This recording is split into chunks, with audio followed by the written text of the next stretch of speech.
2019-yilga 2020-yil. Kuzov 20, texpasport 19. Avtomashinamiz Malibu'ni 1.5 turbinaligi. Material salon bo'ladi. 1.5 turbo 272 million sotilgan o'sha paytda. 20 mingdan oshardi o'shanda ham, lekin mayli. Ana oyoq qo'yib o'tiraverdik. Tablolarimiz chiroyli, akkuratniy, cruise control bor zato, голосовое управление, Android Auto, Apple CarPlay bor.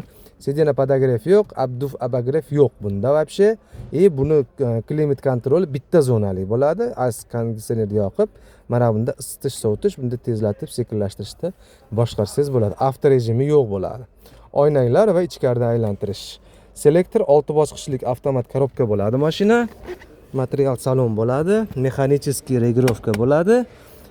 O'ng tomoni ham, chap tomoni ham va bu Malibu 2 bo'ladi, lekin Malibu 2 1.5 turbo bo'ladi. Bu amerikanskiy emas, bu adashmasam shu Braziliya tomonidan chiqarilgan va bu 2.4 Premier va nima bo'lganda bir paytlar 3 ta Malibu chiqarilganda, ana shu 3 taning eng birinchisi mana shu bo'ladi.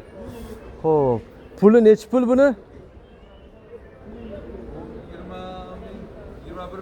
21 ming kami bor. 20 ming tepasida. Qarang.